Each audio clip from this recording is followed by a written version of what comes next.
அருண், சொல்லு வித்யா. நான் ஒரு வீடியோ பார்த்தேன் அருண். அதை பார்த்ததுக்கு அப்புறமா என்னடா இவங்க மனசாட்சியே இல்லாத மாதிரி இருக்காங்களே அப்படின்ற மாதிரி தோணுச்சு அருண். அப்படி என்ன வீடியோ வித்யா அது? அதை நீயே பாரு. ஆட்டோ பின்னாடியே போ.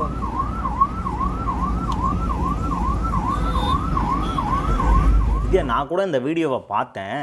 என்ன ஒரு மனசாட்சியே இல்லாமல் இப்படி ஒரு இறக்க குணம் இல்லாமல் இந்த அளவுக்கு வண்டியை ஓட்டிக்கிட்டு போகிறாங்க. அதுவும் பொதுமக்களுக்கு இடையூறு ஏற்படுத்துகிற வகையில் போலீஸார் வச்சுருக்கக்கூடிய அந்த தடுப்பு பேரிகார்டை இழுத்துட்டு போய் இப்படி அட்ராசிட்டி பண்ணிக்கிட்டு இருக்காங்களே.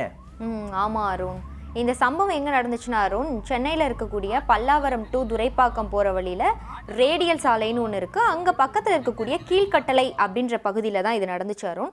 அதாவது நைட் டைமில் ஆம்புலன்ஸ்க்கு வழி விடாமல் அங்கே அந்த ஆட்டோவில் இருக்கக்கூடிய இளைஞர்கள் அந்த ரோட்டில் பிளாஸ்டிக் பேரிகார்டு ஒன்று வச்சுருக்காங்க. அதை அப்படியே தரன்னு இழுத்துட்டு போகிறாங்க. இதனால அங்கே வரக்கூடிய அந்த சாலையில் வரக்கூடிய பொதுமக்களுக்கு பயங்கரமான ஒரு இடையூறை ஏற்படுத்தியிருக்காங்க.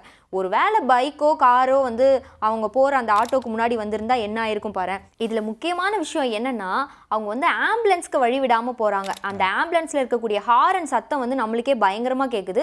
அவங்களுக்கு ரொம்பவே தெளிவாக கேட்டிருக்கும். அதை கூட பொருட்படுத்தாமல் அங்கே இருக்கக்கூடிய அந்த பிளாஸ்டிக் பேரிகார்டை அப்படியே இழுத்துக்கிட்டே அப்படி மறிச்சிட்டே அவங்க போகிறாங்க அருண். இந்த வீடியோ தான் இப்போ சோஷியல் மீடியாவில் பயங்கரமாக வைரல் ஆகிட்டு இருக்கு அருண்.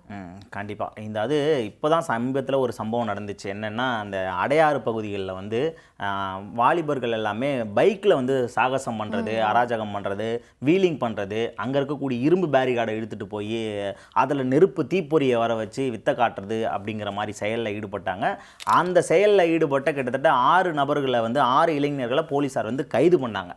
அந்த சம்பவம் அடங்கிறதுக்குள்ளே அடுத்த நாளே இப்படி ஒரு இன்சிடென்ட் நடந்திருக்கு அப்படின்னும் போது இது நமக்கு ரொம்ப ஷாக்கிங்காக தான் இருக்குது. ரோட்டில் பயணிக்கக்கூடிய பொதுமக்கள் எப்படி இயல்பாக பயணிப்பாங்க, ஒழுங்காக ட்ராவல் பண்ண முடியுமா நம்மளால் அப்படிங்கிறதுக்கு இது ஒரு கேள்விக்குறியாக அமைஞ்சிருக்கு. போலீஸார் தீவிரமாக விசாரணை பண்ணியிருக்காங்க. அதாவது அந்த சம்பவ இடத்துல இருந்த சிசிடிவி கேமராவை ஆய்வு செஞ்சு பார்த்துருக்காங்க. அப்புறம் அந்த ஆட்டோவோட நம்பரும் தெரிஞ்சது இல்லையா, அந்த நம்பரை வச்சும் பார்க்கும்போது அந்த ஆட்டோ ஓட்டுனது திருவண்ணாமலை மாவட்டத்தை சேர்ந்த ராமு அப்படின்னு தெரிய வந்து. இந்த ராமுக்கு 23 வயசு. இவர் இப்போ கீழ்கட்டையில தங்கி தண்ணி லாரி ஓட்டிட்டு வந்திருக்காரு. இப்போ ராமுவை கைது பண்ணி போலீசார் விசாரிச்சுட்டு வராங்க. இது போக ராமு கூட சேர்ந்து இந்த சம்பவத்தில் ஈடுபட்ட 2 வாலிபர்களையும் போலீசார் தீவிரமா தேடிட்டு வராங்க.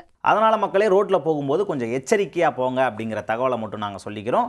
இதோட கடைசி சாய்த்துட்டு கிளம்புறோம். மீண்டும் உங்களை சந்திக்கும் வரை டாடா பை சொல்லிக்கிறது நான் உங்கள் அருண் பாண்டியன். நான் வித்யாகுமார்.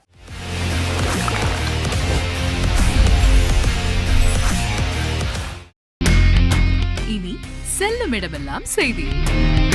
தந்தி டிவியின் வாட்ஸ்அப் சேனலை ஃபாலோ பண்ணினா செல்ல இருக்கும் இடமெல்லாம் செய்தி. இதோ QR கோட் இப்பவே ஸ்கேன் பண்ணுங்க, ஃபாலோ பண்ணுங்க.